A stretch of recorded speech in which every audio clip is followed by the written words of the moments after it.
Now, here's Dr. Drew and Adam Carolla. Yes, indeed. We are Dr. Drew and Adam Carolla. Dr. Drew is a board-certified physician, addiction medicine specialist. How are you, Doc? I'm doing pretty good. Can you hear me? No. Oh, well, I can hear you, yeah, because I'm in the room. I don't have my cans on, as we call them in the business. A little headphone difficulty. That's okay. Dr. Drew and I were enjoying a little Cool in the Gang, and we got lost in the moment. Let me get the phone number out. 1-800-LOVE-191, 1-800-568-3191. The fax number, 310-854-4455. And later on tonight, I'm going to, probably in the second hour, I'm going to reread the LAT test. Any modifications? Yeah, there may be a few new surprises. The lesbian aptitude test, we did get a lot of email requesting a rerun on that. And you did not. Well, not a lot, but I wrote one to myself. Yes. And also tomorrow, I promise the what is it? The hat test for females, the heterosexual aptitude test, which is coming along quite nicely. Good. A lot of the information's pouring in. I'm going to tabulate that this evening and into the day tomorrow, and I should have that ready for tomorrow night's show. So stand by for that. But speaking of replays, you guys were up to something. Another thing we've gotten a lot of response on is the "Can I Say That" rap by Drew, and it's not true. By Drew and the gang, and it goes a little something like this: Pee on this stick. Makes me sick. Pee on this stick. Makes me sick. If I find you stealing my underwear again, here's what's going to happen. Asshole. Stuff like this. Stuff like this. Stuff like this. Makes me sick. You're fat. Asshole. You're fat. Can I say that? You're fat. You're overweight. I want to be dominated. You're gay. I want to be dominated. You're gay. When I was 19, I ate about 4 boiled peyote buttons and stayed up all night but felt no effect. It's called intimacy. Can I say that? This is not acceptable. Can I say that? You're fat. Not acceptable. Pee on this stick. Not acceptable. Boiled peyote buttons. Not acceptable. You're overweight. Not acceptable. Can I say that? Say that? Oh, Drew, it's sweeping the nation. Yes, a lot of response. The kids are eating it like candy, Drew. Beautiful. So you may have a whole another career. You ready to go to the phones? Oh, yeah, now I'm ready. Amy? Hi, Adam. Hi, Dr. Drew. Amy? Hey, you're on Loveline. Hi, I have a question about infidelity. Mm-hmm. My boyfriend and I were together for 1 year, and over that time, we have a long-distance relationship. He's in the military. And over that time, I had asked him if anything had happened between him and any other woman before. And he said no. And then on our 1-year anniversary, he decided to tell me that, yes, something had happened. Fantastic timing. That's what I love about guys. Romance. They have a great sense of it, don't they? I got you a corsage. Oh, and I was banging this little Filipino broad when I was on leave. Exactly. And so I think it's cheating because he lied to me for so long about it, and he says I should just get over it. Did he lie to you or just sort of neglect to tell you? No, I had asked him. He asked me, and I was honest with him. I had been with someone else. And this was when? While he was overseas? Oh, wait a minute. He didn't come right back with it? No. Because I'll tell you, that happened to me once. Someone said they were with someone else. I wasn't with anyone, and I said I was with 2 people. I can't believe he didn't pull that one out. Or maybe he thought she was setting him up. Oh. No, I don't know. Because you have. Yeah. I wasn't with anybody. I just wanted to see what you'd say. That would have been diabolical. Yes. So, Amy, this guy is what, in the Navy? He's in the Army. Uh-huh. And he goes overseas, and he goes on leave, and he gets loaded, and he asks strangers to polish his bayonet. Well, actually, it was right after he got out of basic training, and he said they were under a lot of stress. How far into the relationship were you guys at that point? Well, we had been seeing each other for over 1.5 years, but we didn't become committed until after he had enlisted. So it was probably, we hadn't become committed yet. So he did it at a time when you were acknowledged that you were seeing other people. Yes. I'm thinking it's still time for Uncle Sam to bring the saltpeter back. But, Amy. Yes. You guys weren't committed, No. So you're really mad at the fact, and you I don't want to call it screwed around because you weren't committed, but you had another liaison yourself. Yes. So you're really just mad at the fact that he lied. Yeah, and why he chose to tell me on our anniversary. I'll tell you, that I'm going to get to in a second. The lying part probably was just some, what I call GL, guilt leverage. You fooled around on me, but I didn't fool around on you, so I'll always have that. Mm-hmm. Meaning, you know, wherever you want to go to the movies, I want to go to the beach. Well, you fooled around on me, but I didn't fool around on you. It's always going to be present. Mm-hmm. What was that? Oh, somebody else is listening. Who is that, the Mad Hatter? Who's on the line? Oh, this is Danny Love. Danny Love. Yeah. And what's your relationship with Amy? Oh, I'm a good friend. Uh-huh. Yeah, I'm a part-time therapist. I'm trying to assist her in this problem, and I've been working on it a while. Uh-huh. You're such a good therapist that you followed her home? Pardon? Let me ask you something. Is Love your Catholic name, or did you earn that one? A little of both. Amy, what if your boyfriend was with another girl this evening trying to solve his problems? How would I solve that problem? No, you know what I mean? That's kind of weird. Yeah, I'm not sure I trust this Danny Love. Amy, what's going on over here? Oh, it's just a friend. All right. I got to tell you about the therapist. They charge you $60 for the opportunity to try to get in your pants. Is basically what therapy's about. Why do you think they have a sofa in there? Everyone else uses a chair, not the therapist. They need a sofa. Drew, you got a sofa in your office? No. You put them on a chair. And you put that butcher paper down. Right. You can't have sex on butcher paper. It makes too much noise. And you get a rash. You get a burn. Amy. Yes. All right. He told, you need to ask him what this meant. People need to be called out. You need to say, listen, I appreciate you coming clean with me, but A, you should have done it a few months back, and B, why wait for the anniversary? Mm-hmm. You know what I'm saying? Oh, yeah. Yeah. You're saying get over it. No, I'm saying confront the guy. Yeah. Confront him. Ask him, make him give you a good reason why it came out on the anniversary. Yeah. I think that's the biggest thing. That's what hurt me the most, was that he chose to wait until that day. All right. And it doesn't sound like you guys have too much to go on anyway. Or too much of a problem with this. It doesn't sound like a devastating problem for us. You're just sort of ruminating about it. So. Well, and he fooled around, but I fooled around. Right. I don't care that he fooled around, but it's just he didn't tell me. And I mean, maybe he always intended to tell her, but just was waiting for the right time. I mean, you don't know. What kind of BS answer is that? He was waiting for the right time? Look, I'm not saying that that's an appropriate way to stay, but maybe in his mind that's what he was doing. You know, I'm going to tell her tomorrow, and tomorrow never comes. You know, maybe he had intention to tell her. I don't want to make fun of our enlisted men, but, you know, the guy's no Harvard laureate. I mean, he joined the Army, for Christ's sake. That's sort of a last-ditch effort. And I know I always get a lot of crap for that, but let's face it. People join the military when they got nothing else to do. Still could be. Look at Drew over there. He's scared he's going to get a grenade up his ass. Well, you can go to junior college. Yeah, it's either junior college or join the military. Cliff. Hi, how you doing? Good. Yeah, I listen to your show all the time. I love it. Thank you. I have a question for you. I talked to the lady that answered the phone for a little while. Oh, yeah. But I wanted to get a guy's opinion on it. Okay. Okay, the question is, I have kind of a weird work schedule, and I usually meet my friends at this one bar right after we get off work. Mm-hmm. And I've became real good friends with the bartender that works there. Uh-huh. I know that she likes me, and getting a first date with her is no problem, because, I mean, she's always hooking me up with free drinks and, you know, the whole 9 yards. Right. But in the time that I've talked to her, I've learned a lot about her, and I found out that she had this boyfriend before. Used to beat her up and stuff, and, I mean, she's talked to me about all kinds of past relationships. Cliff, how can we help you? What I wanted to know is, after I got to know her a little bit more, I mean, not sexually or anything like that, I'm just worried that she's going to think that I'm too much of a wuss.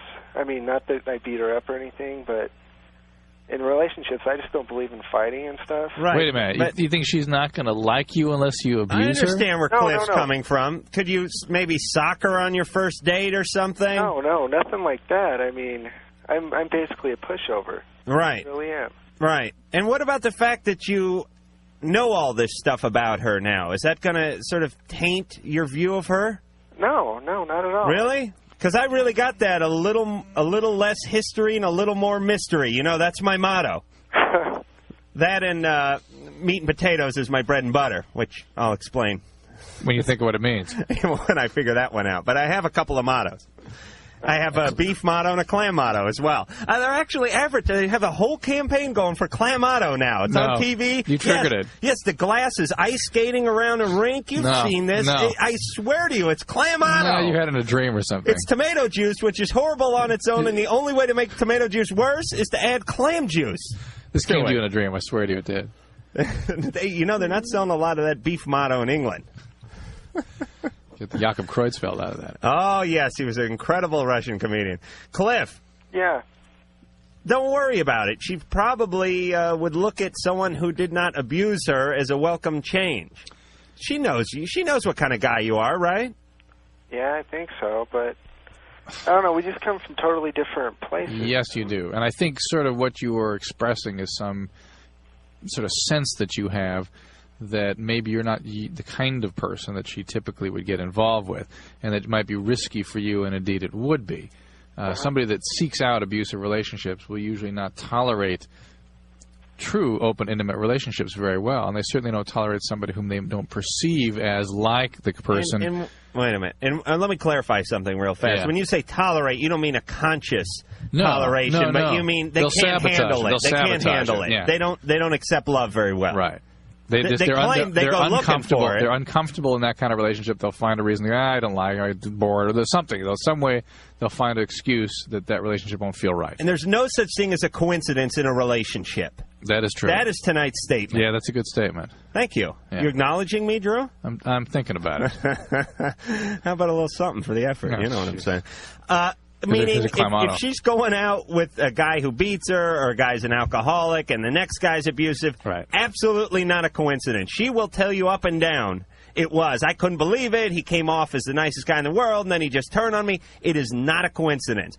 Her antenna is attracted to his signal. It's an invisible signal, just like the radio signal that's coming through to you right now. But believe me, you dial it in right, and you can pick it up, and she is dialed in. So, Cliff, this could be potential trouble. But I don't know, free drinks and those little umbrellas and the little pineapple slices, there is an upside to it as well, Drew. I suspect more trouble. What about you? It's trouble for him, but he seems so clueless about relationships. It might be, and he seems into this girl. It might be worth him to go and find out about what people Okay, think about. he's going to get beat around like a racquetball in that relationship. Claudia. Hi. Hey. How are you guys? Good. That's good. Well, my question is, about a couple months ago, I was seeing this guy, and then we broke up, and then after we broke up, I found out that I was pregnant, and so I did try to tell him. I told him to call me, or stop up to my house, and I was going to tell him, and he never showed up, so I took that as a sign that he didn't care, so I decided to terminate the pregnancy, and now I have one friend that thinks that I shouldn't tell him, and I have one friend that thinks I should tell him. Where is he in your life now? Really, no, he's really not a part of my life. Then that's that. Yeah, I wouldn't tell him. No. He's not a part of your life. That's it. That's your answer. I saw. He should remain not a part of your life. Yeah, he didn't. Did you tell him you were pregnant and to come over, or you just told him to come over? You had something to tell him. I told him that I had something very important to tell him, and he goes, "Well, does it affect me?" I'm just like, "Well, it's affecting me." Well, let me tell you though, it's kind of like your dad when you're a kid. Remember this, Drew? Your dad go, "I want to talk to you when I get home from work," and you're like, "I don't know what it is, but it's got to be bad." Yeah. It's just got to be bad, and you would just spend the whole day just ruining the hour that he got home from work, and you didn't know what it was, but you knew it had to be bad. And when a girl that you break up with says, "Come over, I need to talk to you about something in person," you know it's you know it's not something where they're going, "You are a fantastic lover." First, let me say that for the record. So that's probably, he was just scared. He probably even thought this may be what it was. Right. Well, it was on the list. He is scared, but he was avoiding. She could be pregnant. I may owe her money. There could be a new boyfriend, and dad and drunken brother are going to kick my ass at the stoop, Yeah, but it's avoiding. It only could be something bad. So I understand why he didn't have the cojones to show up. I sometimes I feel like just tell him just because I know it'll make him mad, you know. But Yeah, No, just forget it. He shouldn't even be enough a part of your life for you to concern yourself about him in that way. Okay. All right, he's All done. right. He's over. All right. Good luck, buddy. Good luck. Yeah, I saw a lovely bumper sticker when I was leaving the gym today that said, what did it say? Pro-choice is just a nice term for murder, or something like that. See, pro-choice. Have you seen that one? Yeah, I can Pro-choice is nice for murder. Always on the crappiest cars, by the way. I have a correlation here. The more religious bumper stickers and paraphernalia on a car, the worse shape the car's in. That is my number one reason for being an atheist, by the way. Come on, you're a religious fanatic, and you're driving a 79 B210 with 3 different colored fenders? Would God do that to you, Drew? God is riding shotgun. Yeah, God stuffed in the back of your Pacer, stuck in traffic on the 134. I'm sure of it. Drew? There were so many police out tonight on the freeways. I could not believe it. Did you notice that? Yeah, they've been out. And you know the neat thing about the police, and Ann's giving me what's this have to do with the show look, but it's kind of neat how people work, because when you're driving along the freeway, people get in little bunches. Right. And there'll be a bunch of cars, then maybe like a quarter mile up, there'll be another little pack. You're like a little sheep, and there's safety in numbers. But if you get out away from the herd, you could get picked off by a hyena, which would be the CHP in this case and in this town. So it's like sometimes you'll notice yourself in between the pack. You look in your rear view, you see a big bank of headlights. You look forward, there's the tail lights from the other pack, and you think to yourself, do I got the balls to speed up and get to the front pack, or should I slow down and get back to the other pack? And why is that pack behind me going so slowly? What do they know that I don't know? There's probably a cop in there somewhere. Yeah, I had that thought on the way in. There were so many police. I've never seen anything like that. I've driven out here for the last year. Well, don't get me started on my whole jaywalking trials and tribulations. Yeah. All right. What? All right. Sherry? Hi, what's up? Hey, you're on Loveline. All right. I have a question about AIDS transmission. Mm-hmm. I'm a lesbian. I'd like to know about the occurrence of AIDS in the lesbian community and about cunnilingus. Can you get AIDS through oral sex? You can get it through oral sex, yes, theoretically. Is that what it? I've talked to friends, straight and gay friends, that have told me that it's low risk through oral sex. It's very low, and I don't think that that's true. It is. Well, it's lower risk. It's on the spectrum of things that increase the probability of transmission. For instance, being a receptive partner in anal sex increases the probability of transmission. Oh, Christ. Are you serious? But anal sex between women. No, I'm just no. I'm just saying that Sherry, please, you have quite an imagination over there, Sherry. Keep up, okay. But oral sex is a potential route, but not a probable. Now, isn't it true? I was just hearing something, and I'm going to butcher this up, but in England, either they crossed it off their list or they just added it onto this. In some countries, they don't count it as a way for the disease to be communicated to the next partner. Right, that is true. So obviously, and we're always going to get a bunch of letters about how irresponsible we're being, but let's lay it out. It's a much it's a decreased way of spreading it. And are you applying that to complete oral sex, or just between lesbians or women, or it's a little more for everybody? No, it's a little more probable for a female giving oral sex to a male, in that there can be there's a payday, or a male giving, right, yes, or male to male, right. Swallowed semen could potentially. That's what I thought, and I think a lot of people are confused about that. No, that has a heart, but we think that's the probable route whereby it could be transmitted. The esophagus is an environment where it could potentially penetrate. The virus could. So, Sherry, you're in a low risk zone. All right, but not a no risk zone, and that's why you got to get the dental dams out.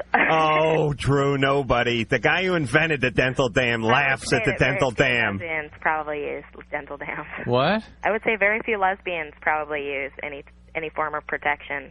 And let me tell you something about the lesbians. You're not really concerned about pregnancy. The dental dam is not for pregnancy, you understand? No, I know. It's for other things that you might get. Right. Explain the dental dam real fast, Drew, for those who are confused. It's just a sheet of latex that you lay over whatever body part you're going to be contacting. And you can create one just by taking a dry condom, cut the tip off, and then cut along the long axis, and then you have a sheet of condom. Yeah, you know, like how your grandma used to put those plastic runners where she didn't want the carpet to get screwed up during the, you know, in the traffic zones, the places where it's busiest. Yeah. It's sort of the same principle, about as functional and about as attractive. Except for it doesn't smell like mothballs in there. Does it? All right, Sherry. Thanks. Good luck, and we'll be back. Hi, this is Andy Dick from News Radio, and you're listening to Loveline with Dr. Drew and Adam Carolla. You certainly is. Let me give the phone numbers out here. 1-800-LOVE-191, 1-800-568-3191. The fax number, 310-854-4455. And it's back to the phones we go. Robert. Yeah. You're on Loveline. Oh, hi. Hey. I was wondering, I was piercing my friend's ear with, like, just a regular needle because we didn't have a gun. And that hurts. I just stabbed him with it after he numbed it with ice. You mean he just told him to hold still on the toilet while you got to run and start? What? That's that. Alex. Hello? You're on Loveline. Hi, this is a question for the doctor. Alex, what's up? Yeah, I like this girl, and whenever I see her, you know, I get the normal liking a girl feelings, you know, like my stomach and everything feels weird. But sometimes in class, I just start uncontrollably crying. And I'm wondering, is that normal, and why do I do it? Is it in biology? Because I cried every day in that class. I didn't understand a frickin' thing that teacher was saying. No, it's history and math. Or no, sorry, not math. History and English. Is it only in school that you cry? Does that ever happen at home when you're alone? Just at school, pretty much when I see her. That's kind of unusual. I mean, usually a lot of spontaneous tears and whatnot is a sign of depression. Why this woman would trigger that, I'm not really clear. Well, are they tears of joy? No. I don't know what... Hey, cryptic man, let's go. What's going on? I don't know. That's why I'm asking. You just start crying. I just start crying. You don't have any feeling that you can identify? I don't know. I just like her. And then I start crying when I see her. Have you asked her out? No. Do you have any kind of relationship with her? Well, I've talked to her twice. Uh-huh. And, on the phone. And I liked her in 4th grade, too, because I went to the same elementary school as her. But she doesn't remember me.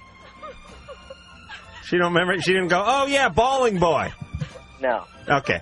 Do you have her number? Yeah. Because I am going to finish this off once and for all. It's been going on since the 4th grade, for Christ's sake. It's time to put a fork in it. It's done. And I'm going to find out one way or the other. So we're going to put you on hold, Alex. And we're going to call her. Now, wait, before we call her, I'm going to write a few things down. Give me a couple of your strong points so I know what to hit on. And a couple of things. I'll avoid the whole crying issue, by the way. All right, thank you. Does she see it? What? I don't know. I hope not. All right, we'll call that sensitive if she understands it. And remember, Paul Sorvino last night at the Oscars, when his daughter won the award, was bawling like a baby. Water from everywhere. That was beautiful. And he's Everywhere? a tough guy. Yeah, he's a tough guy. He's a big guinea guy. All right, give me your strong points, Alex. What do you want me to hit on? I'm in a rock and roll band. Oh, rock band. Oh, that's enough. Okay. Rock band, what else? That's about it. Okay. All right. Well, that's okay. That's why guys join rock bands for the most part. It's usually why they form them, because they have zero other thing that they could sell themselves on. Mike, the engineer, guesses drummer. Yep. Yeah, not a front man. Okay. Easily replaceable, but still in the band. All right, we'll work the, I won't bring the drummer up thing. I'll just say rock band, okay? Well, I think she knows. Okay. Well, Alex? Yep. We're going to put you on hold. Thank you. You're going to give her number out to the lovely Sherry, and then I'll weave my magic spell. Can't wait. I have that power over women. Oh, yeah? Not when I'm trying to sell myself, but when I'm trying to sell frustrated, crying teenagers. Or vacuums. It seems to work just fine. What the hell calling? Oh, I'm hoarse again. Benjamin. Hi, how you guys doing? Good. I had a question here. Every time that I get an erection, the skin of my penis gets so taut that like tears start occurring, like along where the circumcision was made. Mm-hmm. So and I was wondering, is there anything I can do for that? Yes, Velcro Syndrome. Well, it sounds I've heard like of this. Yeah, really. Go ahead, and I'll stop. You go ahead. Oh, sure, it's well documented. Don't you? Aren't you in the AMA? Don't you get the NAMI? What the hell's that stupid JAMA? Right, Mama JAMA, the stupid NAMI. journal. I don't know what the hell. Just give it a prestigious title instead of calling the stupid magazine JAMA. That's a Journal of American Medical Association. But anyway, here's what happens. Right. I'm guessing you masturbate, but you don't use lotion. No, that's not the case. Even when I just get an erection, I mean, it gets so tight. Do you use the lotion or not? Yeah, of course I do. Oh, you do? Yeah. All right, I'm going to check that theory off. I was saying the skin becomes, dry, and tight, and then. Where was that published? What I was thinking. That was in the Juma. I was thinking they might botch the circumcision. I might have a malpractice suit on my hand. Well, no, they didn't botch it, but it sounds like you might have a complication that the scarring is sort of contracting, and it's the scar that's ripping there. Vitamin E. Well, yeah. Vitamin E. Okay. Take the vitamin E capsules, pierce them with a pin, and rub that vitamin E. And that really gives you an excuse to rub oil on your penis. I mean, you can get a note from your doctor saying it's okay to rub oil on your penis, which has been a dream of mine for years. So I can get out of gym class and just rub oil on my penis? That's right, but you have to do it in front of the basketball team. Great. All right, but you should see somebody called a urologist. And they can probably modify the circumcision to relieve it. It's real common for uncircumcised males to get this sort of thing, for the foreskin to sort of close off, so it's difficult to pull it back over the head of the penis. Right. So I'm going to cut to the chase. Am I going to gain any penis size off this operation? Sorry. No. Oh, okay. Adam put you up to this call. Oh, you think it's going to be like a Zodiac raft where you rip that little CO2 cartridge and the thing just unfolds by the lakeside there? Oh, that'd be great. Your penis just ballooned up to the size of the Goodyear blimp as soon as you... What the hell am I hearing? It's his telephone. Oh, it's a telephone. All right, Benjamin. Go the vitamin E route and see a urologist. There you go. It's really the case of what happened with Benjamin here is he had the penis part, the muscle. What's under the skin there, Drew? What are you doing? Oh, okay. What's under the muscle there, the tendons and the ligaments and all that? The corpus cavernosum? The corpus cavernosum is bigger than the skin. Yes.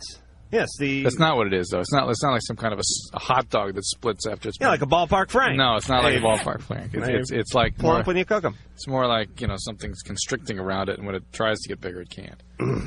So it's like he has like a built-in... with a scar. C-ring, as they say. Right. Sean. Hey. How's it going? Good. I got a friend that, chews tobacco. Yeah. And, I was wondering how long would it be until, he gets cancer or something? Can't predict, but he certainly will be at risk for cancer of the mouth, throat, larynx, pharynx. I can predict esophagus. this. I think if he drinks also, the risk is significantly compounded. Alcohol with chewing tobacco. Smokeless tobacco is a very common habit these days, and it's suspected that it's actually more addictive than smoked tobacco. I can figure out whether he's going to get cancer or not the same way I can figure out whether a woman who wants to get pregnant can get pregnant or not. We've talked about this. Meaning, if you want to get pregnant, the best way to do it is have your husband quit his job and be gang raped by some of the neighbor boys. Right. And you for sure will get pregnant by one of them. How do you get cancer from chewing tobacco? No, not just cancer in general. This is just an overall cancer screening thing. Is he a good guy? Yeah. Good guy. He does well. He does unto others as he would have done unto himself. I don't know. I'll take that as a yes. I'll take that as a yes. And he treats people right. Yeah. And he opens doors for girls and all that good stuff. Yeah. Good friend? Uh-huh. Okay. I give him till 25. See, now... We call that, in residency, we used to call that the law of inverse worth. Right. The more worthwhile the person was, the less their chances were of survival. Right. If this guy was putting firecrackers up the ass of neighbors' cats all day... he would live to, 95. No, and guys would come in with bullets in their head and stuff, and they were the biggest, criminal jerks. they'd walk out. So a grandmother sitting at a bus stop takes it in the hand, gets infection, and dies. Right. You know, it's the law of inverse worth. Well, that's the law. I was working there. What do you want to do with this? Oh, Alex is wussing on us. Let's get back to him for a second. Alex. Yeah? What's the deal? It's late, sir. Yeah, why didn't you tell me that when I was talking to you 10 minutes ago? Sorry. Okay. Well, Alex is a man of few words. Alex, did anything happen to you that would cause you to cry, or is it just this girl that is causing you to cry? It's just the girl. Just the girl? Just the girl. well, you're going to have to sort of create more of a reality for yourself. Either try to date her or find new people to begin to socialize with. But this preoccupation and obsession is not going to help you. And let me tell you, it's going to make you feel worth less. Alex, save the tears for later when you'll need them. Like after you get married and you move in and the mother-in-law comes to stay with you. You'll need the tears then. Right now, you're just enjoying yourself in high school and you're looking at a pretty girl. Go ask her out. Okay. All right? I'll do that. All right, now call us back at some point and tell us what happened. Okay. You're going to do it? All right, I will. All right. Thank you. Sure it will. I would take it as flattery if a girl was crying and when she came up to me and asked me out. Would you go out with her? No, I think she'd like snapped a twig or something was wrong with her. She had some sort of birth defect or she was dropped or something like that. But, you know, like when the Beatles would play a concert and stuff, the Right. Women would cry. Right. Maybe she's like Ringo. We'll be back.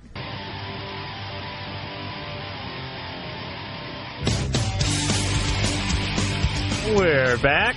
We're being Adam Carolla and Dr. Drew. The phone number here on Loveline, 1-800-LOVE-191. The fax number, 310-854-4455. A little bit later in the second hour of the show, as promised, I will read the lesbian aptitude test again for those who did not hear it last night. And then tomorrow will be the female heterosexual aptitude test, the F-hat.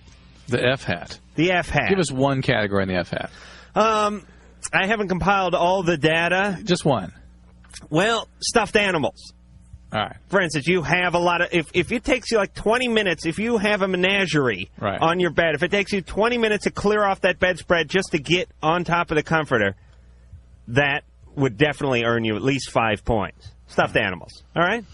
That's just a sample. A teaser, as we say. And it's back to the phones we go. Patrick. Hey, I got a comment. I want to retort on a comment that you made about the military. Yeah, where Drew was going off on the enlisted men? Yeah, that kind of... Wait a minute. All right, go ahead, Patrick. Well, I'm pretty proud of my dad because he served in the military for 22 years in the Air Force and retired as a lieutenant colonel. Really, Adam, what about the officers? What about the fighter pilots? Well, just no, hang on. Let's. He said basically everybody that joins is a loser, and right. No, so I'm challenging him to this. What about the guys that are the technical?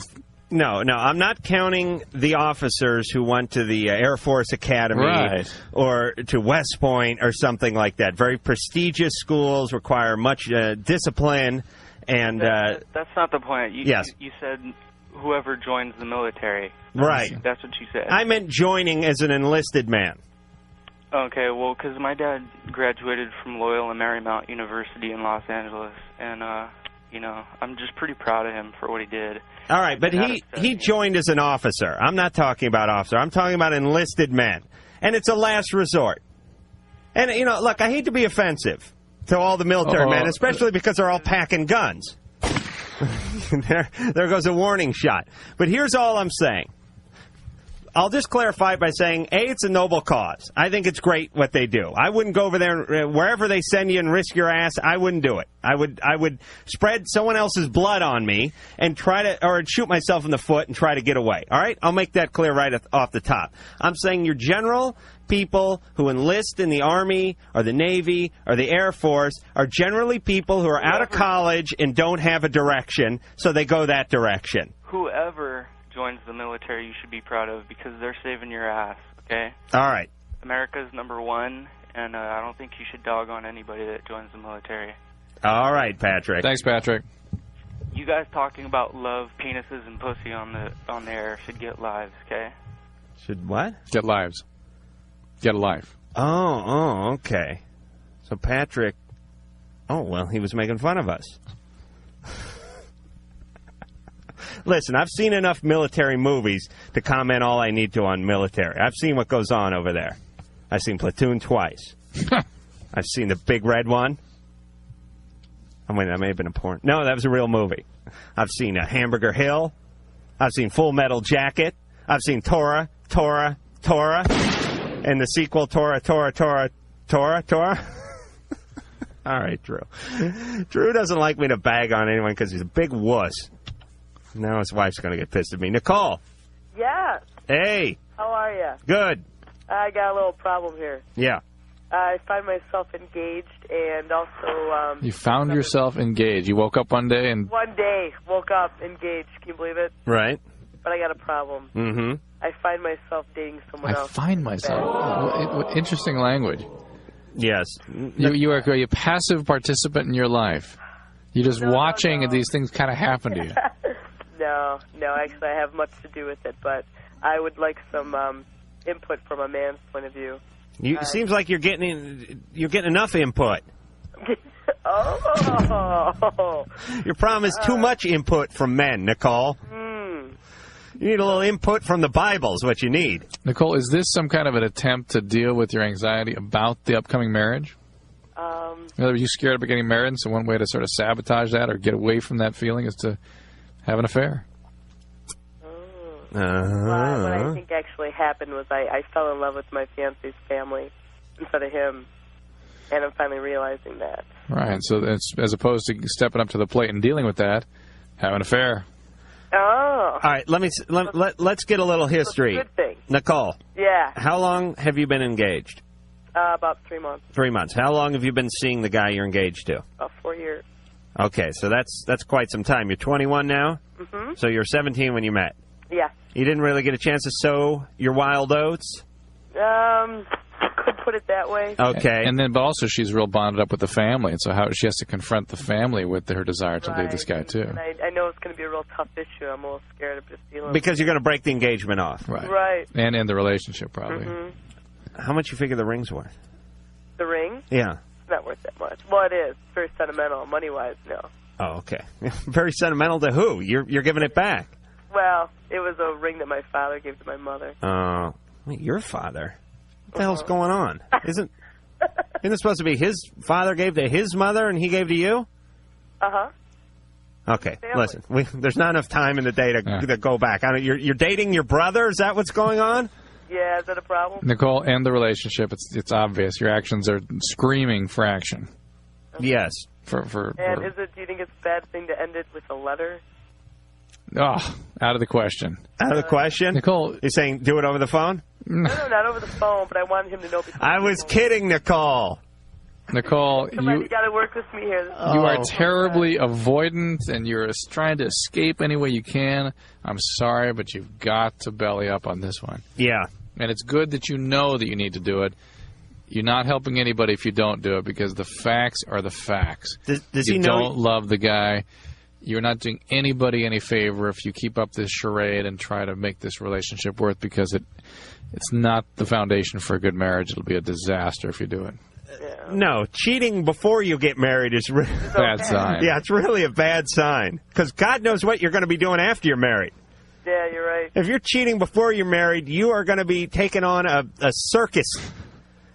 That could be the first year of your marriage, and then you're moving on to a football team, and then it's going to be like the 5th Battalion from the guy who called before, and then it's going to be North America, and then the world.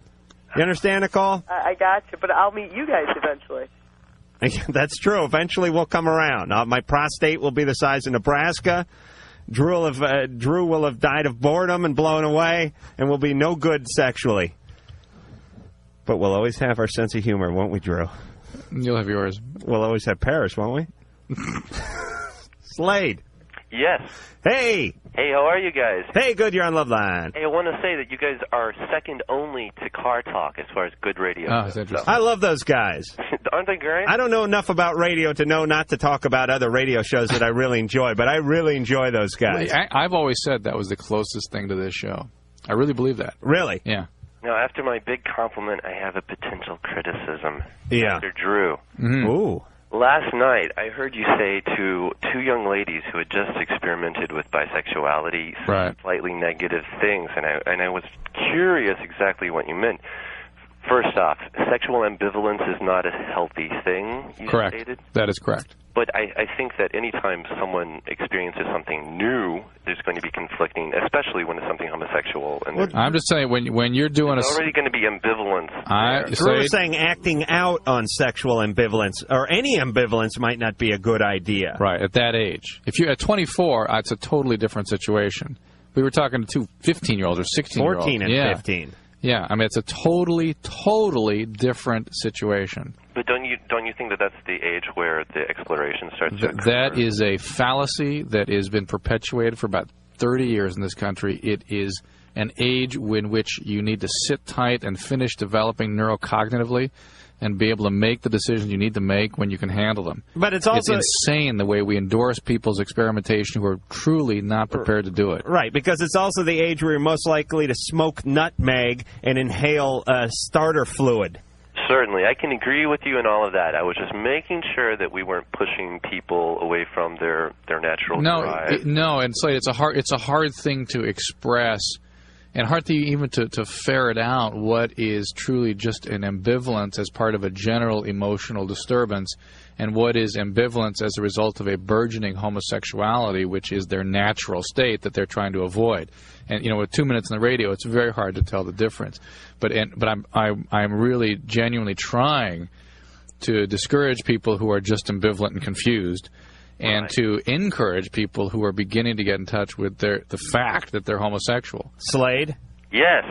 I bet you're in touch with your feminine side. I'm very in touch with all my sides. Have you had your behymen popped?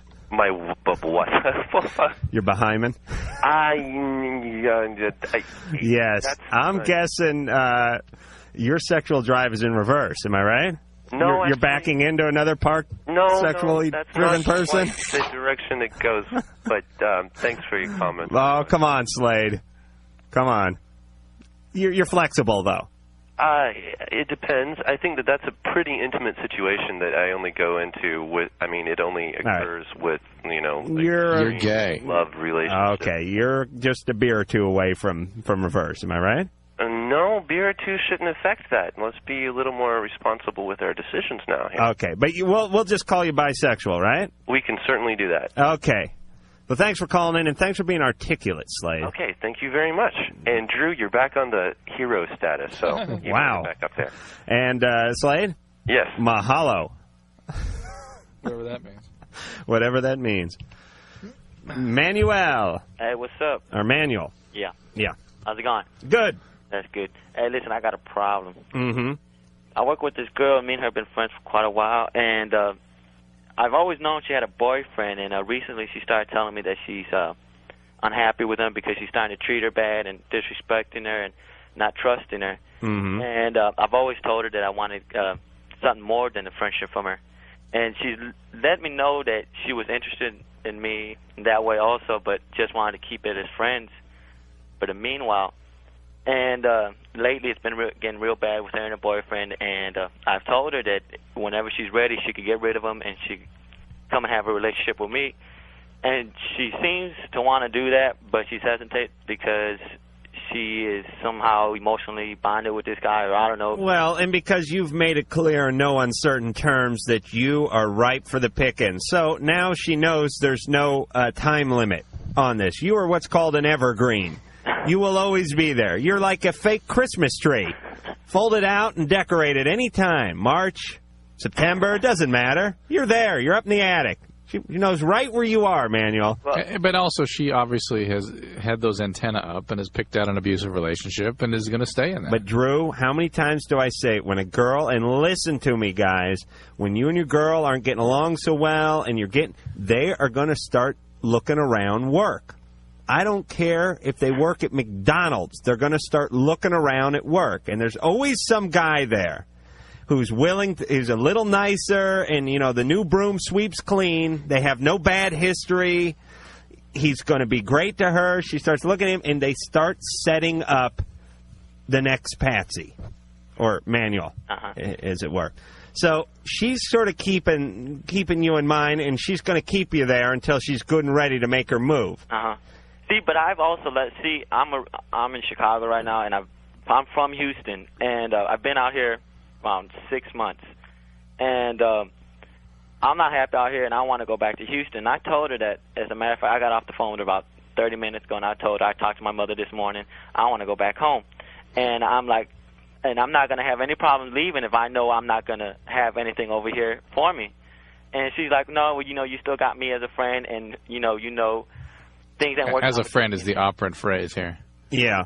See, me and her are going to go out tomorrow night. And all she's right. like, you know, we're going to go out tomorrow night, and whatever happens from then, we're going to take it from there. I mean, this guy, he's a loser. I mean, he disrespects her. He badmouths her. It's incredible. Right, but she's got to take some responsibility for being hooked up with a loser. That does make you part loser, by the way. It's like when your kids turn out to be losers. It makes you a little bit of a loser as a parent. Yet it has nothing to do with why she's being abused or make her responsible in any way for the fact that she is being the victim of abuse. She probably takes responsibility for that, too. Yeah. She's like, you know, I know he treats me bad. She knows. She tells me, and she tells me she's unhappy, but she just can't let go. Well, she's not going to, man. Why? What do you think? What do you think the reason is? That why do women who are being beaten stay with their boyfriends? Why does that happen? Why do fools fall in love? Manuel, you're going to ruin the best years of your life waiting for her to get out of her abusive relationship. My advice to you would be get into your own abusive relationship. And that way, everyone will be happy.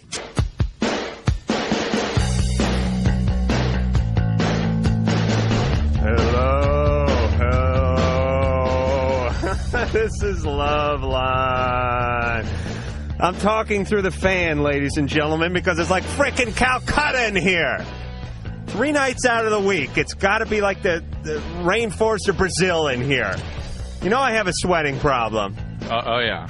It's so humiliating when we have guests in here, and I'm sitting here frothing. It's dripping down my forehead because it's either got to be, it's either Calcutta or it's the Arctic frickin' Circle in here.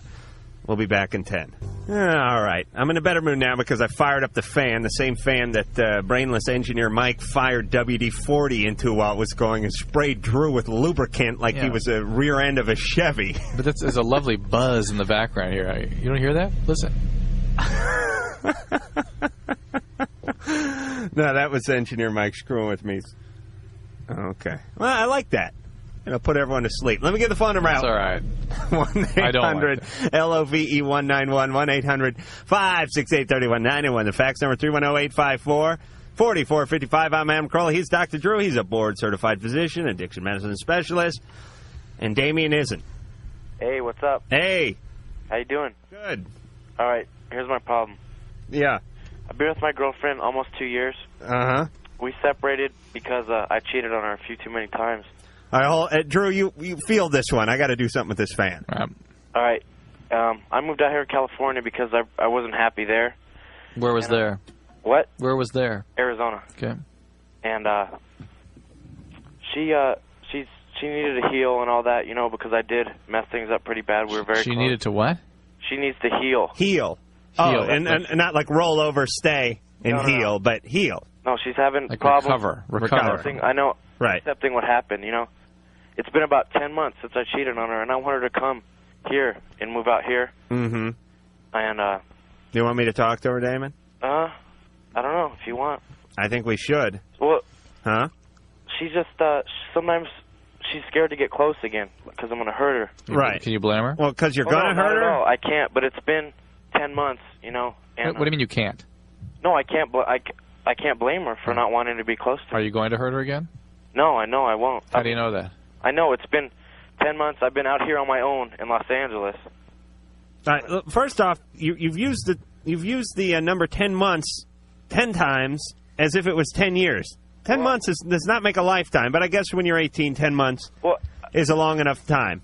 All right, I believe you. I sense the sincerity in your voice, Damien. Yeah. Yeah. I mean, I just want things to work and give it another shot. I understand. Why did you screw around on her? What were the circumstances? Well, you don't want to. I know blaming alcohol is stupid, but right. It's that was part of it. It was part of it. I had never really had a relationship. It was just many girls, that I was seeing, and it was different to me. You panicked.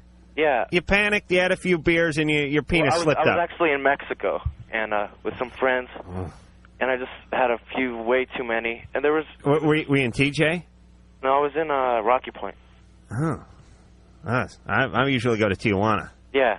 Well, that's farther from Arizona, so you see. Yeah. Well, I'll tell you, it's worth the drive, though, Damon. But, all right. She's come out every vacation, and we'll be really close. She'll come back, and she gets mad at me all the time. She doesn't know why. She's sorry. I don't know what to do. I'm sitting here, being the best, supportive, right. waiting for her, and it's tripping me out. But I want to work things out. All right. I'm going to talk some sense into this last, Damien, because I believe you. He smacks of sincerity, this Damien. Smacks of desperation. And, people that are desperate aren't always... They don't always make the greatest partners? Yeah, always able to See, I want someone. I want that in a partner. Yeah. I would like desperation. And for instance, if alcohol is really the issue, what's he done to change that? He's not recovering. Well, alcohol's not really the issue. He's just saying he's using it as an excuse. He got loaded. I personally, if I ever got caught cheating, I would blame it on my penis. And just, I'd be like a third party, So if the girl says to you, I'll have you back, but you got to get rid of that thing. Yeah, it's like how Bob Dole speaks, like in the third party. When Bob Dole's ready to come out to California and win a primary, then Bob Dole's going to do that, and then Bob Dole's going to win the GOP, and Bob Dole's going to be in the president. Meanwhile, this is Bob Dole talking about Bob Dole. I would talk about my penis the same way. I might even name it Bob Dole. A grand old penis. Right. GOP. Anna. Jesus. Hi, Dr. Drew. Hi, Anna. What's going on? Okay, in a couple of weeks, I'm having a breast reduction, and I know there's going to be bad scars, and I scar pretty badly. I was wondering what I can do to, help minimize the scars. What's your surgeon tell you? The surgeon told me to put vitamin E oil on. Right. Aha. That's about all you can do. I could put some of that vitamin E on there. Do you actually form keloids? What's that? Do you actually form keloids? What do you mean? That's a scar that's like a speed bump. Right. Oh, thick hypertrophic scar. I'm kind of like that. Not very bad. Okay. Sometimes they can put cortisone into those or creams on them. That tends to help that a little bit. Yeah. I've never had major surgery before. When are you having this? What? When are you having this done? In a couple weeks. Awfully young to be having this particular procedure. Anna, I realize there's certain questions we need to ask. We understand it's a serious topic, but what size are you now? 32 double D. You a big gal or? No, I'm 5'2" and I weigh 107 pounds. Wow. The Lord works in mysterious ways. How does that happen? Sometimes someone else's boobs get attached to another frame. I swear to God it happens. Just like the guy he called earlier whose inside of the penis got the wrong casing, like a sausage, like a cocktail, like a ballpark Frank being put in a cocktail weenie casing or something like that. You got the wrong boobs. Somewhere there's a 185-pound woman with a butt the size of Memphis walking around with a double A bra. You really should find her and switch back. I mean, I was also wondering, is this like a common surgery? Or is it very common. Very, very common. You're having a plastic surgeon do it? Yeah. Very Transmission mechanic's going to do it. General surgeon do it. But, I mean, it's a very common procedure. And most people are happy with it, though the scars are sometimes kind of surprising. And people are sort of surprised by that. Let's explain the procedure. What led to you to actually want to go do this? I'm a runner and a dancer, and I have a lot of back problems. And I've had a lot of injuries, and my doctors say it's partly because my posture is bad, because I'm always slumping forward to try to hide it. And I would bet they would have sort of resisted doing this procedure at age 15, did they not? Or they thought it was a good idea right off the top? Yeah, they did. They did right off the bat. Right off the top. Sorry, Anna. Anna. Yeah. Let me ask a few things just to enlighten our listeners. Okay. Nothing personal, of course. What are you going down to? You're 32 double D now. What are they? To a C. They're bringing down a 32C. Right. And how do they figure out? Do they weigh your breasts? No. I wanted to go smaller, but my doctor and my mom said that it would be since I have like broad shoulders, Right. it would be too small for my frame. But how do they figure out? Do they use like a caliper or something? I mean, how do they know how much needs to come out in order to get it down to that bra? You know, I really don't know. I'm not sure. Okay. Well, you want to send the before pictures out to us? That's okay. I got to get hold of one of those catalogs. All right, Anna, we approve. Okay, thanks.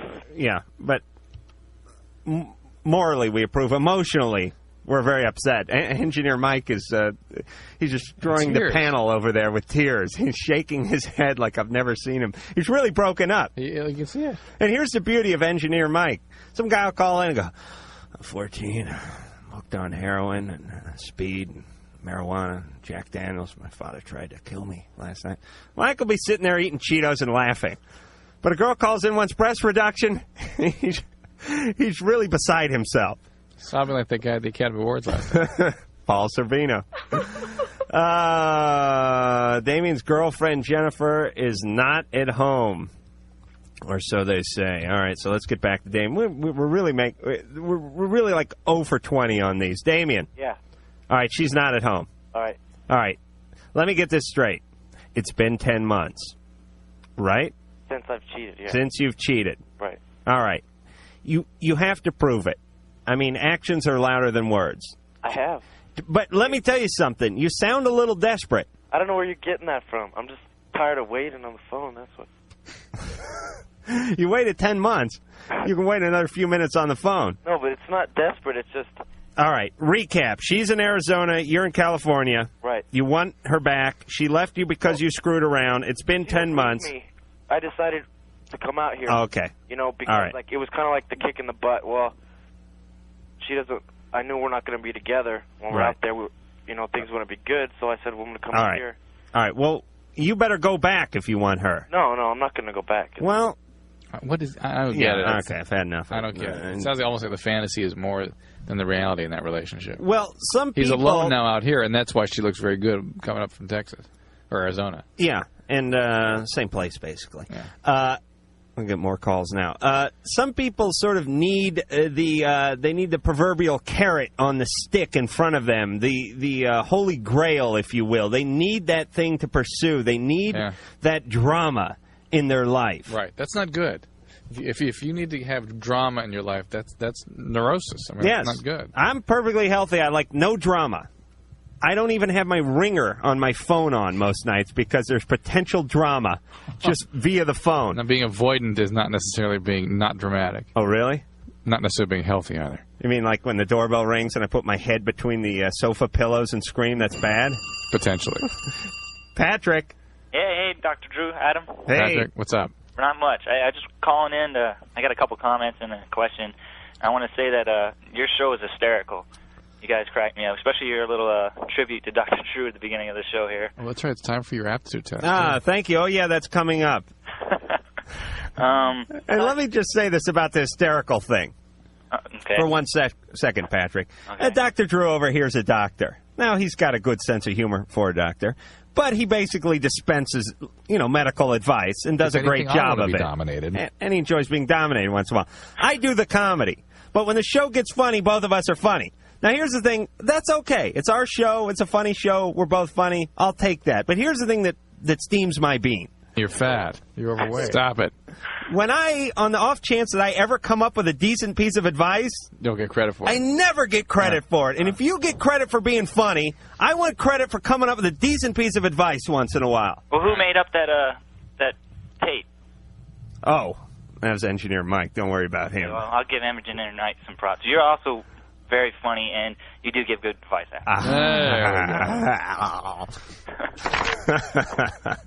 All right, what's your question? Okay, first of all, I was in the military for a few years there, and I got stationed over in South Korea. Yes, I love the enlisted men. I'm going to do a USO show in a few days. Well, that's another comment, but first my question here. When I was over there, they have this alcohol called soju. It's Korean gin, and it's rumored that they have formaldehyde in it. Mm-hmm. And I was wondering if Dr. Drew had ever heard of anyone ever taking formaldehyde for, trying to get high. For intoxicating effects? For intoxicating effects? Yeah, I have yeah. not seen that myself. Okay, because when I was over there, people really act completely different when they're drinking soju as when they're drinking regular alcohol, and I was just curious if You mean there's a big difference between them, like, let's say, getting loaded on scotch or rye and getting loaded on soju? Yeah. And yeah. what's the difference? It affects them much. I've seen many of careers get ended because guys go out and drink soju versus going downrange and drinking some beers. And what do they do that makes them end their career? Well, they just act stupid, even worse, and then they get in trouble, is what happens a lot of times. Well, yeah, but we could make that same argument for, like, tequila here. Well, that's true, but I mean, I've seen my friends drink, alcohol. They go down to the Class 6 and they buy, a bottle of whatever, drink that and act one way, and then they'll go down and act soju and they'll want to get into fights, or they'll act twice as stupid or what have you. I'm telling you, it's time to bring the saltpeter back to the military. Out drinking soju and raping young girls over there in Korea and whatnot. We need the saltpeter back in the military. Seems like it. Well, they have it in basic training to keep that. Oh, really? Yeah, they put it in your fruit punch for all the guys that might be listening while they're in basic training. They put those tablets in the... Do they seriously? Yeah. Drew, you are so perplexed by the notion of saltpeter. I really am. This is something that's been going on for a zillion years. What is it? Who do we have in here talking about? Tony Bennett. Tony Bennett. Although I'm sure he made up for it as soon as he got off this stuff. What the hell was that? Oh, okay. Where do you want to go, Drew? We're out of numbers here? I don't know. Point. 4. I love it when you point. Dana? Yeah. You're on Loveline. Hey, how's it going? Good. Hey, I've got a situation that has been kind of kicking my butt ever since I've had a wild childhood. In high school and in years after high school, I've had relationships with gals where, you meet the gal and things happen and you have a good time and then become obsessed with sex, and then everything kind of goes awry from there. Right. And now these days, I hardly have any relationships, but when I meet somebody, I pretty much just like to, get close and sleep with them. I don't mean to sound like, I'm the golden guy if I'm me, but what I'm trying to say is that I would prefer to just be a woman's friend and sleep with a woman, but not have sex with her, as opposed to the intensity of physical contact. Now, I don't know if that's healthy or what. Because, I mean, you got to put everything in the soup to make the soup taste good. But something that's as intense as sex. I mean, a lot of people choose to wait till they get married, and heck, I didn't. I mean, I had a lot of sex with a lot of gals. All right, Dana, hold on a second. Now, you say you would rather be friends with a girl and sleep with her, meaning just go to sleep like Lucy and Ricky used to do? Like lay close and just hold a lady, But did you hear what his opening comment was as to why? He used to treat women as if they were just objects. You said you had a wild childhood. Well, I meant, teen years and such. Teen years. Childhood. Nothing happened during childhood? Nothing that would have anything to have to do with this situation here. What did happen? That you don't grew up like anybody. I was a caffeine addict from a very young age. With what, coffee? Well, soda? Whatever was there, tea or coffee. Huh. All right, let's get back to the matter at hand. But you weren't molested by Fat Uncle Lou? Not really, no. Not really? No. What do you mean, not really? I didn't have a fat Uncle Lou. But were you molested by spindly Uncle Bob? No. Were you not molested? Not molested. And you had no wrongs, no atrocities done to you or any of your body parts? I still got them. Okay. All right. So now, after going through many women and having a good time, you now prefer to just be friends and just sort of cuddle and not get into the sexual part of the relationship. Yeah, but what happens is every time I meet a gal, it starts out like that. I mean, I'm sure that's the way it happens with everybody. And it rushes like a waterfall down to the bottom of the pit. If you have sex too fast. No, if I fall in love too fast with a gal, I'm talking like a couple days later. All of a sudden, it's the zoo. And the physical relationship helps precipitate that quickening of emotional intensity, right? Oh, for Christ's sake, Drew, we got to get a Japanese interpreter to figure that one out. I was going to say that. Precipitate the intensity of the emotional... But, right? In other words, you have a physical relationship, you get involved more intensely. Is that right? Actually, it kind of falls off quicker because I get into like a gray zone mentally, and all my brains go between my legs. Okay, but listen, do you feel more vulnerable when you're being intimate with a woman, and therefore you're scared to involve yourself in that? No, I feel wonderful until I get intimate with a woman, and then I feel like I'm lost in space. All right, I'm going to try to give him a question that's going to get him to agree with me. Do you think what Hitler did was wrong? I didn't know the dude. Oh, okay. Did the sun? Did the sun set where you are today? What's that? The sun. I bet the sun went down where you are today. Yeah. Okay, Dana. Here's the deal. We can offer you no help because you're like the Rubik's Cube of callers. We've twisted you in as many different directions as we can. We cannot get any of the colors to match up. You're I don't know if you're... I'm a lucky guy then, huh? I don't know if you're as complex as hell or dumb as a frickin' stump. Probably both. I'm going the latter. Yeah, Drew, where are you putting your money? On the stump? I don't know what to do with Dana. Dana, get a little therapy. I guess that couldn't hurt. No, he might be fine. It might be a good thing.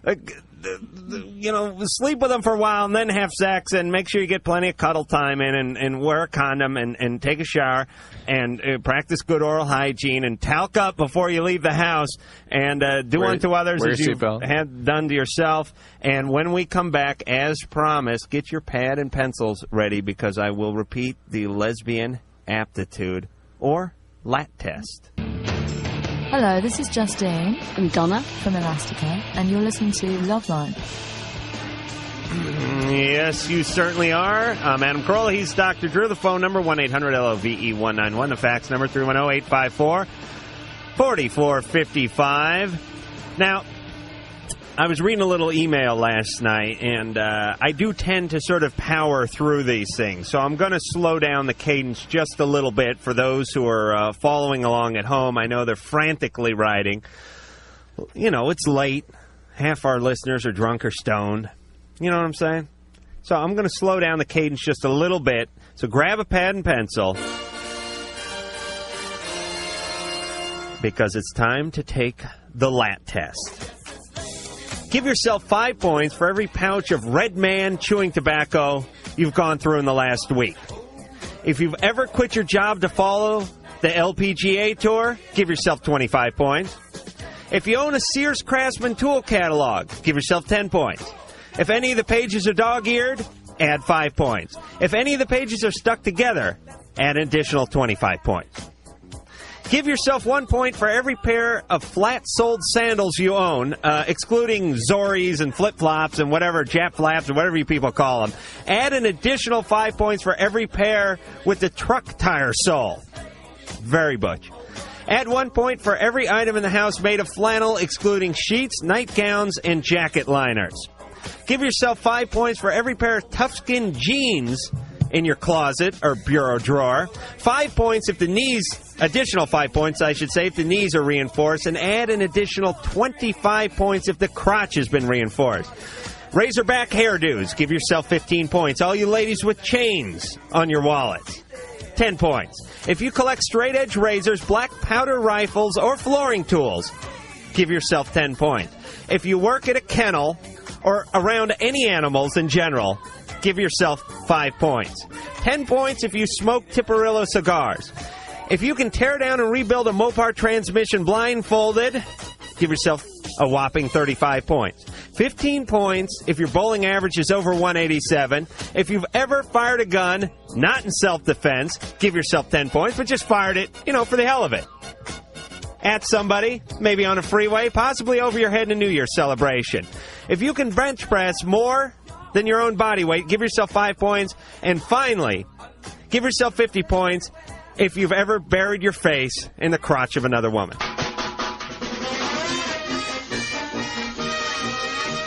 And again, tomorrow night, be ready for the what test? The woman's heterosexual aptitude test. What? What an acronym. The lovely producer Ann, not only does she look good, but she thinks good. And that's what I love about this. Speaking of tomorrow night, who's the guest tomorrow night? Oh, tomorrow night is one of the guys from Duran Duran. Coochie Coochie Coon. What's his name? Warren Cucurello. Yes, he will be here. He is the good-looking, shapely Italian guy who looks good with his shirt off and rarely wears a shirt. And used to be in Missing Persons. Hey, Engineer Mike with a rare contribution to the show. Thank God. All right, here we go. Back to the phones. Rusty. Hey, how you guys doing? Hey, Rusty. How you guys doing today? I was just wondering, last summer, me and my girlfriend, we had sex like an estimated 120 times unprotected, and I never got her pregnant. I'm wondering how likely it is that I'm sterile. You're just very lucky. Did you complete the mission while still in the hangar? Yeah. All of a sudden, it's that whole Apollo 13 thing I'm on. I don't know how I can comment on the probability of either of your sterility. All I can say is you were probably just terribly lucky. Hey, certainly don't go around counting on being sterile. Wait a minute, Rusty. Yeah. I got a question for you. The hell are you thinking? I don't know. I'm easily conned. What do you mean easily conned? What are you doing? I don't know, man. Wait, you're just having sex with her over 100 times with no protection and no pull-out, no rhythm, no nothing? Yeah. Don't you think she's going to get pregnant? I don't know. Rusty. You don't know? Rusty. Do you know how babies happen? Yes, I do. Okay, well, that's how they happen. Rusty, it's not because you screwed a stork, you understand? Yeah. Okay. Rusty, let's think straight for a moment here. Do you realize the implications of what you're doing? I mean, I hate to sound like Papa Carolla here. But you do. But, I mean, you could get her pregnant. She could insist on raising the child. You could have to drop out of whatever you're doing and get a crappy job at probably at some pizza parlor or something, and your whole life could be ruined and or altered just because you couldn't put a glove on. Yeah, that's true. Rusty, seriously, what are you doing? Don't sabotage your life that way. You're sabotaging yourself. Well, I mean, I plan on marrying this girl anyways. She does too. Yeah, but you're 17. Yeah, but and those plans can change. You'd be amazed. Yeah, I plan on buying a house one day, too, but I'm not putting my penis in the mail slot of strangers' homes and marking my territory. That made no sense at all, Drew. None whatsoever, sir, but thanks for being here tonight. Mike's shaking his head. Ann's putting a gun to her head in there. Oh, jeez. Eric. Yes. Yes? Okay, curious question. Sometimes during sex, yes, my penis will pop. Yes. Like a knuckle crack. Right. Oh, yes. That happens. There's a tendon there, a ligament, rather. Yes. That'll pop. Okay. Sign of respect in Japan, by the way. Oh, yes. I know the Asian cultures. Yes. No, it's not like that. It's not like a 22 being fired, Engineer Mike. It's a crack. It's just release of the fluid. No. It's the tendon, it's the ligament, right? Right. Oh, it's the ligament. Okay. Right. Yeah, I've done that. I will continue to do it, and I'm proud of it. Thanks, Eric. Eric, do you ever do it in the morning when you're alone? No, actually, I haven't been able to succeed with that by myself. You can do it. You know how you do it? How? You just push down, you push down, you push down, and then it starts hurting real bad, and you push it a little further, pow. Oh. It'll go. Actually, it's never really hurt me. Yeah, I know. It's like why cracking your knuckles doesn't hurt, but if you do it too much, eventually arthritis will set in, right, Drew? Arthritis of the penis, yeah. Well, I'm so glad to be here tonight. Every once in a while, I keep wondering what I'm doing here, but just, it's just I nice do to know think I do have arthritis of the penis. I got all the signs except for the inflammation part. That part I seem to have under control. Except for the arthritis part. Yeah. All right, wise guy. All right, holier than thou, Dr. Drew. Eddie. Hi, how you guys doing? Good. Hey, I called you guys about 2 weeks ago asking about marijuana. I don't know if you remember, but I had pain in my side. Right, sounds familiar. Yeah, and Drew, you said to stop doing it because of my family history. All right, but it has nothing to do with your pain in your side, though. Right, and what I said was I'd smoke it and I get pain in my side. And I'm a musician. I play drums, and I play it from 3 to 4 hours a day. Mm-hmm. And I've noticed the pain happens after I'm done playing, and I'll get the same exact pain. And in the last 3 days, I haven't smoked anything for like 5 days. But yesterday morning when I woke up, it was about the size of a quarter, like a ball, those little bouncy balls, in the same place. In your side? In my freaking side. And you obviously didn't go see a doctor, as I had suggested. I'm scared to go see a doctor. You're going to? I'm scared to. What are you afraid? Well, it's like my mom has breast cancer. Right. And no offense, Drew, but I really dislike doctors. But because of the experience of being around her when she was sick and stuff. No, my mom has it right now. She's downstairs right now. But she was diagnosed just this year, but she's had it for 4 years because the doctor screwed up. Oh, I see. And I'm scared of that, and I'm scared of the police and all that crap with the cops. And no, wait, Eddie. First of all, anything that you say between you and your doctor is completely confidential. It is completely. It's illegal for them to divulge that to anybody. Okay. So if you go in and tell them the whole history about the marijuana one, which probably does not have a significant amount to do with this problem you're having, you need to get it checked out. I mean, and it's just the biggest pain, and then it goes away, because I practice from 4 to 8 with the guys in my band. And the guys in my band are pissed at me because they don't want to see me not be able to play anymore because of. All right, Eddie, listen, you cannot pass cancer like a gallstone. If you have cancer, your best bet is to get it in its early stages so it can be taken care of. I didn't say that. I mean, I said... Well, you said your mom had cancer and you were scared of doctors. He just doesn't like to deal with the medical system. All right, I'm saying it's probably cancer. Oh, that's great. No. I mean, what do you think it is? I mean... Where's his appendix? Describe to me exactly where it is again. Okay, it's on the left side. From the belly button, just go 3 inches over, and it's right there. And it's as big as a quarter, and you can feel it if you touch on the skin, and you push down a half centimeter, you can feel it, and it's a circle too. And it hurts. I mean, when I smoke bud, it's unbelievable pain. And how about when you drink alcohol? I don't drink. I don't do shrooms. I don't do acid. I don't do anything else. Could you start drinking? No. Okay. Refuse to. All right. There are certain peculiar syndromes in which disorders of the lymph nodes can get pain. I have allergies. Lymph nodes can get painful during consumption of alcohol. And there are nodes that can occur near the belly button, but I really have a hard time accepting that you could have one of those types of problems. Drew? You may just have a little hernia or something. Hernia? Yeah. Drew, I'm not a doctor. Yeah. But I have to ask certain questions, you understand? Yeah. Is it possible that Eddie could have gotten so baked that he mistook a Hot Wheel for a piece of hard candy, and now he has the silhouette lodged somewhere in his lower intestine? Is that possible? No. If it made it through his esophagus, it would make it through his lower intestine. Okay, but you understand I have to ask. Of course. So you just get it checked out. Eddie, go to the doctor. Call us back and let us know what it is, all right? Okay, I will. All right, but pal. you don't think... And you know what? I mean, why don't you make an effort to find a physician with whom you can have a relationship, so it's not such an unpleasant thing. You're saying you should have sex with a doctor? No. Our family doctor right now, he wrestled with my dad in high school. Yeah, but then get somebody else. I mean, it needs to be your physician, somebody you're comfortable with and that you feel comfortable going to. I mean, what about insurance? I mean, I'm only 18. Eddie, here's the deal. I'm sorry I'm stepping on the doctor's feet here, but you need to see a doctor no matter what. Right. Regardless of insurance, regardless of whether the guy put your dad in a half Nelson 30 years ago, you need to see a doctor. That's all there is to it. So quit trying to talk to Drew and work out every possible avenue. You got to go to a doctor.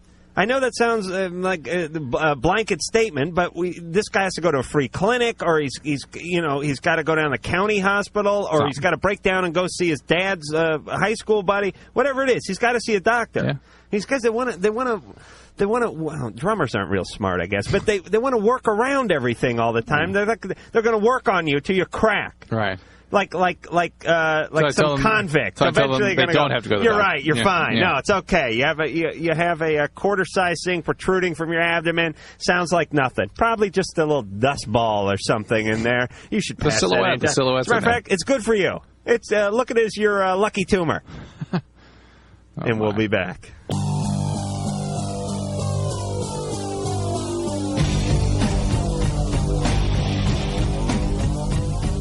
When I was 19, I ate about 4 boiled peyote buttons and stayed up all night but felt no effect. Is that a fact? I just figured out where you got that from. I guess I was reading a fax, right? Thanks for sharing. No, you didn't know the mic was on, did you, Drew? Yeah. Drew and I were just talking about our wild college days. Actually, his wild college days. Let me get the phone number out, 1-800-LOVE-191. Fax number 310-854-4205. 4455. And remember, Warren Cucurullo from Duran Duran tomorrow night. Huge celebrity, this man. You know, all these guys from Duran Duran. So we're going to get all into everything with him, and I'm sure it's going to be fantastic. Angie. Mm-hmm. Hello. Yeah. Hey. How you doing? Good. Turn your radio down. Angie? Wait, she's waiting for the delay. Okay. Is that better? Yeah.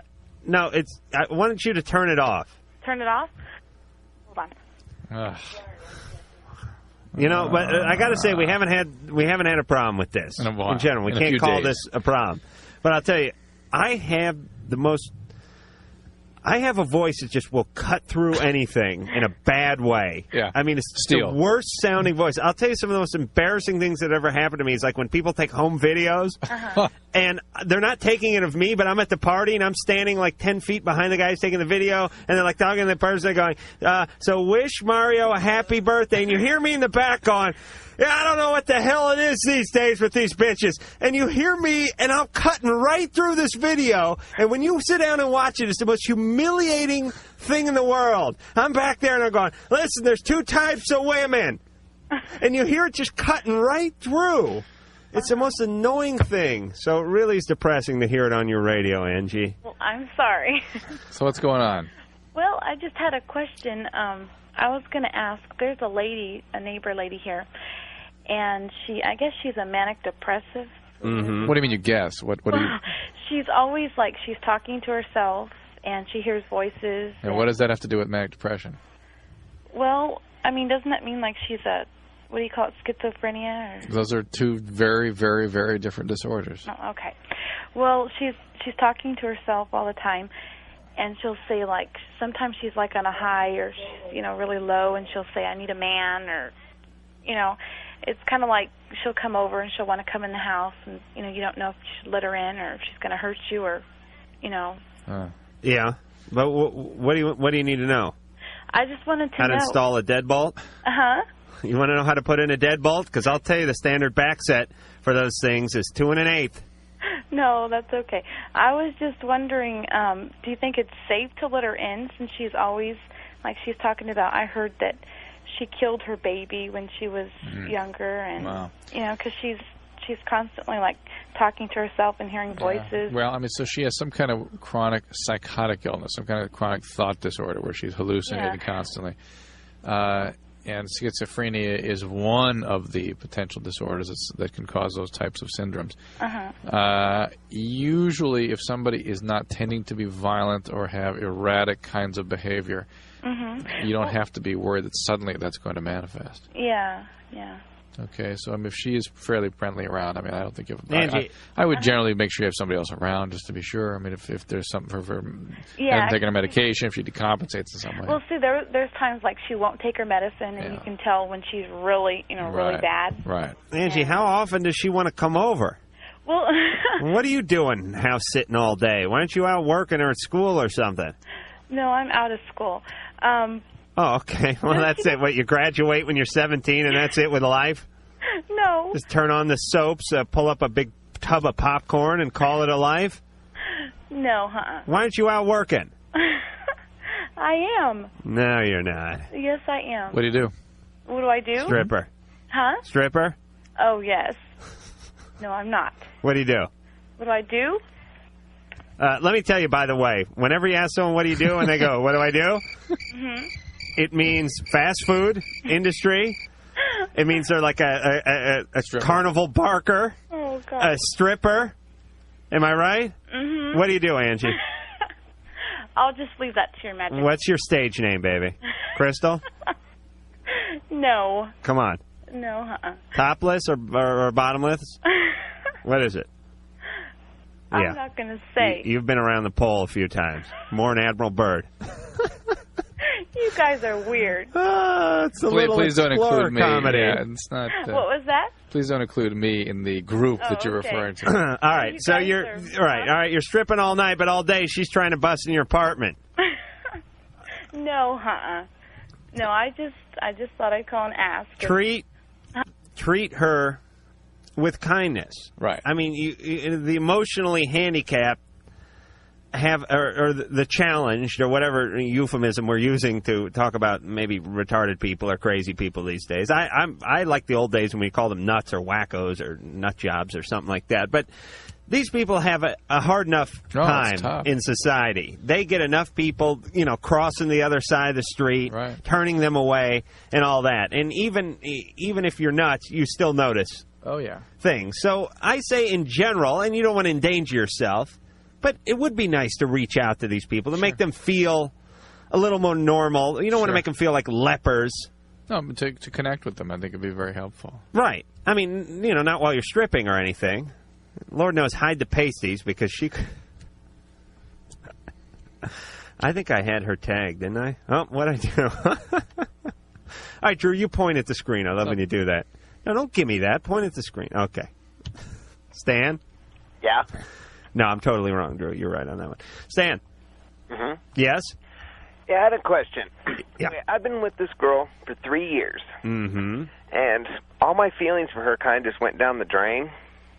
I don't know why. I mean, everything was going totally fine. Then all of a sudden, all my feelings just went totally down the drain. And now we've been split up for about, I think, 4 months. We're talking to the guy we've been speaking about all night. Right. Yes. It is Stan, the model man. Yep. We've been split up for like 4 months now, and now she's starting to see one of my friends. Oh. And ever since I found out that they slept together, I don't know why, but my feelings or something, I'm getting like mixed feelings for her again. You want to have her back now? I don't know if it's just that I'm like jealous that she's with somebody else, or... Let me tell you. All right, Stan... There we go. Stan, that's what you feel like doing, don't you? Yeah. Stan, the only reason you may want her back is so you can abuse her a little bit. Exactly. For putting you through this, and then sort of like wipe your feet on her a little, soil her up a little like she was a non-welcome mat, and then send her back off to your buddy again. Well, see, we split up one time before then. Yeah. But then we ended up getting back together again. Yes. We got a kid together, too. Oh, okay. Well, that thickens the plot a little. And why are you bringing up the previous breakup? Well, I'm just saying, I mean, at one time I was having mixed feelings. I didn't know if I really cared about her, or if I didn't know what it was, or if it was just the kid that was keeping us together. So we kind of split up, and then...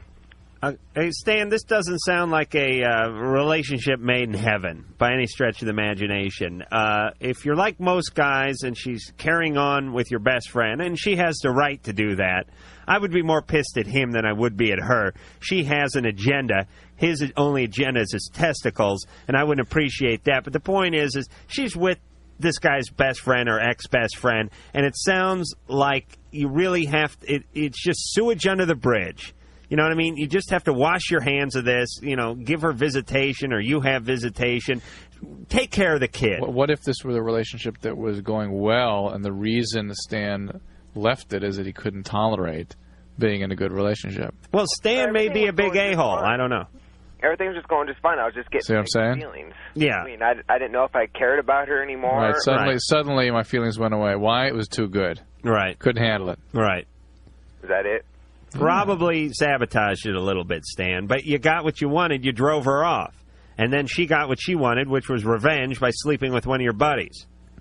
Well, now I'm getting the feelings like I want her back. But you only want her back because I think you have anger toward her, and you'd like to get her back and knock her around a little bit, at least emotionally, for sleeping with your best friend. Again, it might happen again. But he wouldn't want to have her. It ain't going to work. If she'll have him, then he doesn't want her. Right. Stan, believe me, when I was 20, I pulled the same crap. I begged and begged and begged. My stripper girlfriend came back to me. I was actually older. I was like 25. And what'd you do? I was good for like a week and a half, and then I started in right on the same crap again.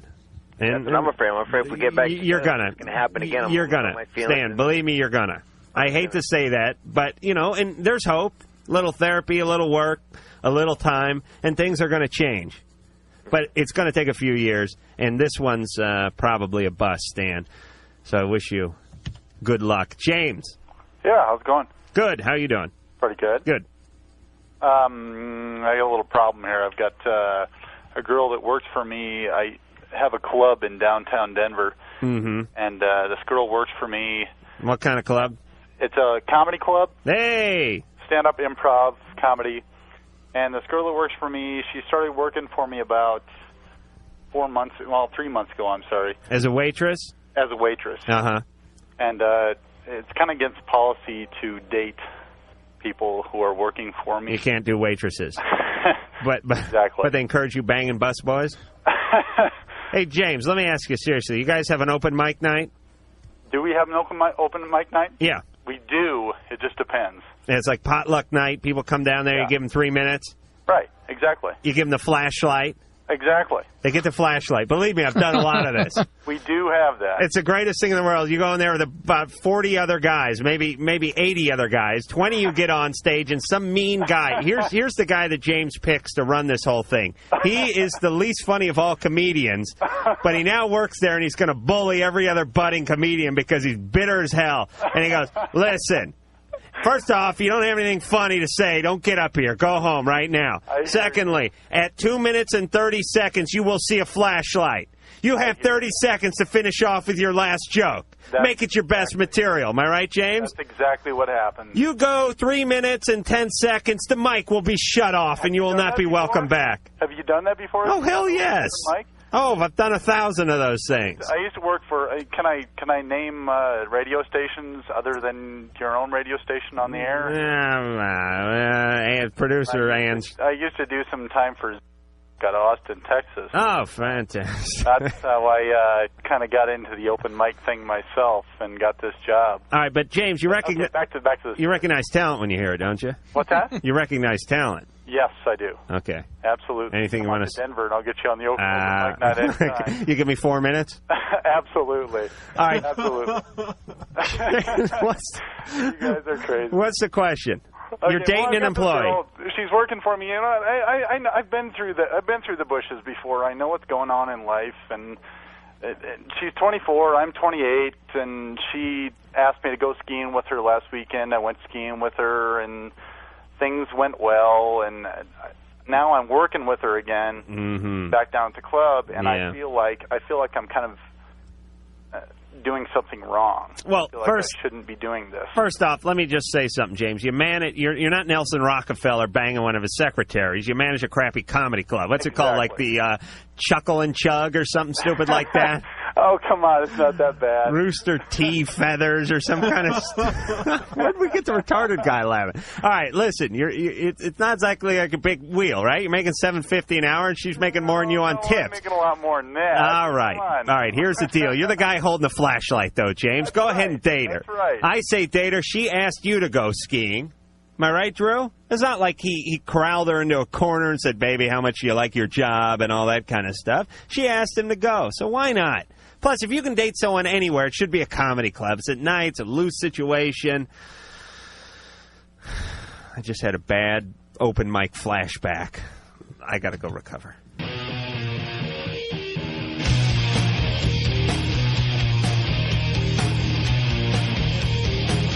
Well, that about wraps it up. Remember, kiddies, tomorrow night, Warren Cucurullo from Duran Duran.